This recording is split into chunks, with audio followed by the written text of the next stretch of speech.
दूर किसी जंगल में एक रानो चिड़िया अपने बेटे कुकू के साथ रहती थी। कुछ दिनों से रानो चिड़िया बहुत बीमार थी, इसलिए इस दफा बरसात आने से पहले वो अपने लिए सुरक्षित घर ना बना सकी थी। इसलिए वो बहुत ज्यादा परेशान थी। और फिर एक दिन रानो चिड़िया अपने बेटे कुकू से कहती है। कुकू बेटा, सब पक्षियों ने अपने अपने घर बना लिए, लेकिन हमारे पास कोई घर नहीं है। अगर बरसात शुरू हो गई तो हम क्या करेंगे? मम्मा, आपने मुझे घर बनाना तो सिखा ही रखा है। मैं आज से ही अपना घर बनाने का काम शुरू कर देता हूँ।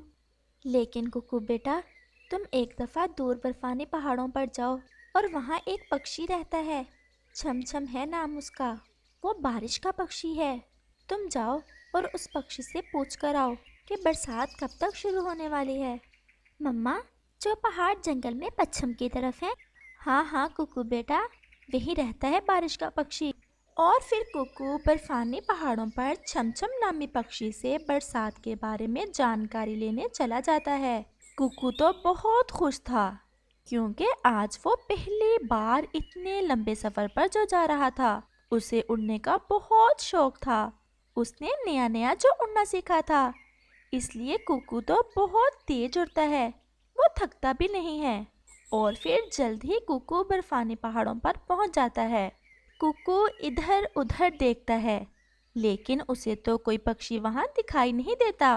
वो बहुत नाराज हो जाता है। वो ऐसे ही बैठा हुआ था कि वहां एक पक्षी आ जाता है। छोटे चिड़िया के बच्चे, तुम यहाँ क्या कर रहे हो इन बर्फानी पहाड़ों पर? मैं यहाँ बरसात का पूछने आया था छमछम अंकल से, लेकिन मुझे तो वो दिखाई ही नहीं दे रहा। ऐसा सुनकर वो पक्षी हंसता है। छोटे पक्षी, मैं ही शमशम हूँ, लेकिन तुम अकेले आए हो इतनी दूर से।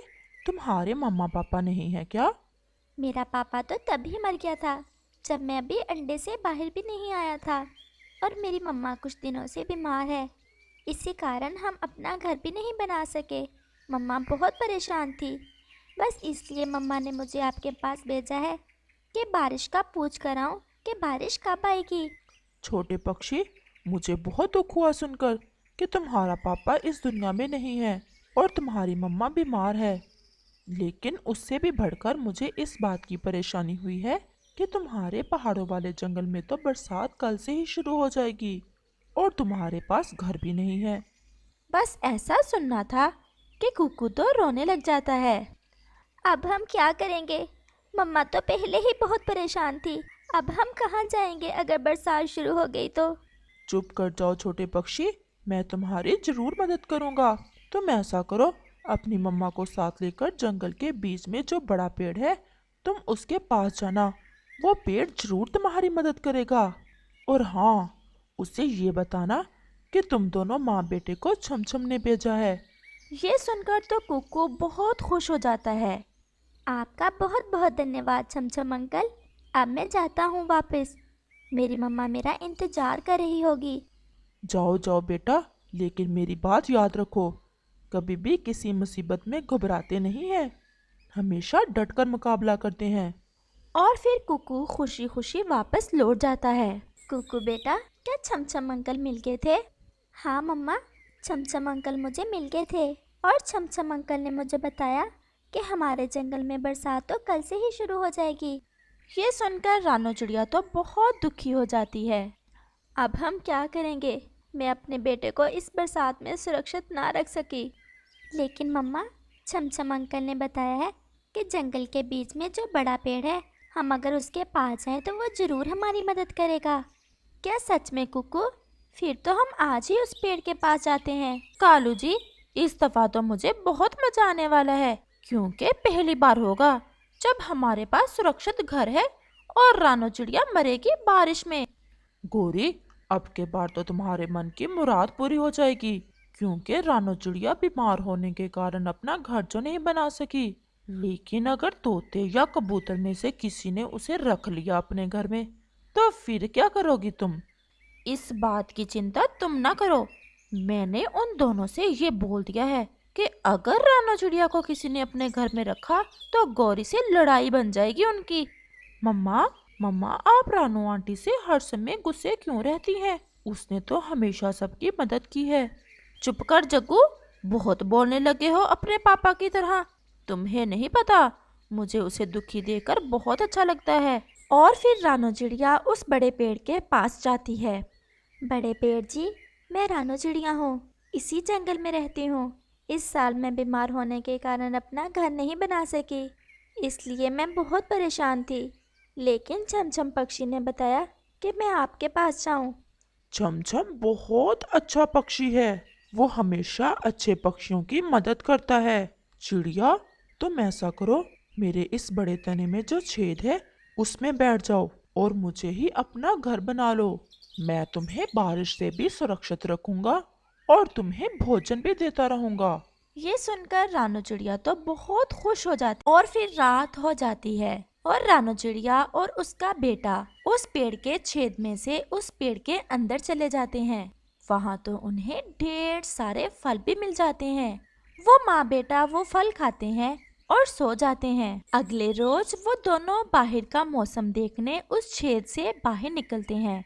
आसमान पर गहरे बादल छा जाते हैं और बादल जोर से गरजता है। कुकू बेटा, बारिश आने ही वाली है। अगर बारिश शुरू हो गई तो हमारा बाहर निकलना बहुत मुश्किल हो जाएगा। हम जल्दी से नदी से पानी पी आते हैं, मुझे तो बहुत ज़्यादा प्यास लगी हुई है। और फिर वो दोनों माँ बेटा नदी की तरफ चले जाते हैं। रास्ते में उन्हें गोरी कौवी और कालू कौवा मिल जाते हैं। रानो, जरा ऊपर आसमान पर तो देखो, कैसे बादल छाए हुए हैं। ये देखो, हमारा घर तो कितना सुरक्षित है। इस बार तुम क्या करोगी? अब तो तुम बारिश में भीग भीग कर ही मर जाओगी। गोरी बहन, मैंने हमेशा अच्छे काम किए, इसलिए भगवान कभी मुझे अकेले नहीं छोड़ेगा।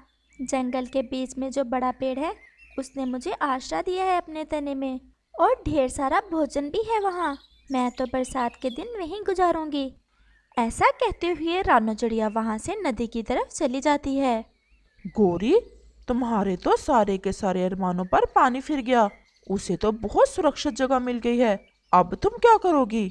कालू, मेरे सुंदर पति, मैंने क्या क्या सोच रखा था कि ये छोटी चिड़िया हमारे पास आएगी, हमारी मिन्नती करेगी, लेकिन ये तो कुछ और ही बता रही है। अब तुम ही कोई उपाय निकालो। गोरी, तुम्हें खुश करने के लिए तो मैं पूरे जंगल को आग लगा सकता हूँ, फिर उस बड़े पेड़ को क्यों नहीं? मेरा सुंदर पति, ये हुई ना बात, मैं सब समझ गई। अब तुम जल्दी से जाओ और लगा दो आग उस बड़े पेड़ को। मौका अच्छा है, वो छोटी चिड़िया भी नदी की तरफ गई हुई है। और फिर कालू कौवा जल्दी से उस बड़े पेड़ की तरफ जाता है। और कालू कौवा तो उस बड़े पेड़ को आग लगा देता है। लेकिन कालू कौवा जैसे ही उस पेड़ को आग लगाता है, रानो चिड़िया भी वहाँ आ जाती है और फिर साथ ही तेज बारिश शुरू हो जाती है। तेज बारिश से वो आग तो बुझ जाती है। कालू, क्यों मुझसे इतना जलते हो? अगर जितना दिमाग मेरा बुरा सोचने में तुम दोनों पति पत्नी लगाते हो, ना दिमाग किसी और काम में लगाओ तो तुम्हारा कुछ फायदा ही हो जाए। लेकिन कालू तो वहाँ से भाग जाता है। चिड़िया, तुम जल्दी से मेरे अंदर चली जाओ। इस बार मैं इस कालू कौवे और काली कौवे को अच्छा सबक सिखाने वाला हूँ। और फिर रानो चिड़िया और उसका बेटा कुकू जल्दी से उस बड़े पेड़ के अंदर चले जाते हैं।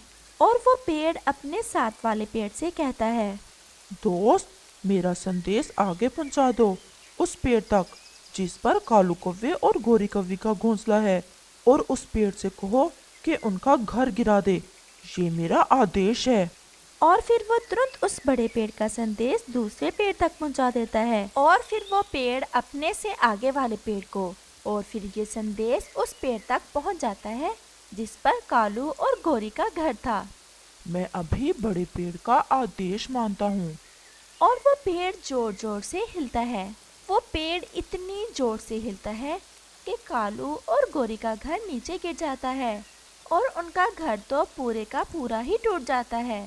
हाय कालू, मेरे तो पंख पर बड़ी चोट लग गई है।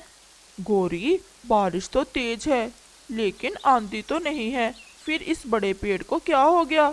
इसने क्यों हमारा घर नीचे गिरा दिया है? कालू, मुझे तो ऐसा लग रहा है जो हमने रानो चिड़िया का बुरा सोचा था, हमें उसकी सजा दे रहा है ये पेड़। लेकिन अब हम क्या करेंगे? मम्मा, मम्मा जब किसी का बुरा सोचे तो हमेशा अपना ही बुरा होता है। लेकिन अब के बार गोरी खामोश रहती है। गोरी, ऐसे तो मर जाएंगे इस तेज बारिश और ठंडी हवा से। कालू, अब हमें रानो चिड़िया ही माफ करे तो फिर ही हम बचेंगे। तो फिर जल्दी चलो सब, हम रानो चिड़िया से माफी मांगते हैं। और फिर वो सब रानो चिड़िया की तरफ चले जाते हैं। रानो, रानो मेरी बहन, जरा मेरी बात तो सुनो, हम बहुत मुश्किल में हैं। मम्मा, मम्मा गोरी आंटी की आवाज़ है। लेकिन गोरी, मैं ऐसी बारिश में तुम्हारी क्या मदद कर सकती हूँ? रानो बहन, बस एक बार हमें माफ कर दो। ना जाने कैसे हुआ, उस पेड़ ने हमारा घर नीचे गिरा दिया और हमारा घर टूट गया है। ये मेरा संदेश था, मेरे कहने पर ही उस पेड़ ने तुम्हारा घर तोड़ा है। लेकिन अब तुम्हारी सजा यही है कि तुम ऐसी बारिश में ही भीगते रहो। और फिर रानो चिड़िया बाहर आती है। बड़े पेड़ जी, आप इन्हें माफ़ कर दें। इन्होंने हमारा बुरा सोचा, इनके लिए इतना ही बहुत है। अब ये हमेशा इस बात को याद रखेंगे। और फिर वो पेड़ उन्हें माफ कर देता है और रानो चिड़िया उन्हें अपने साथ उस पेड़ में रख लेती है। इस कहानी से हमें सीख मिलती है, अंत भला सो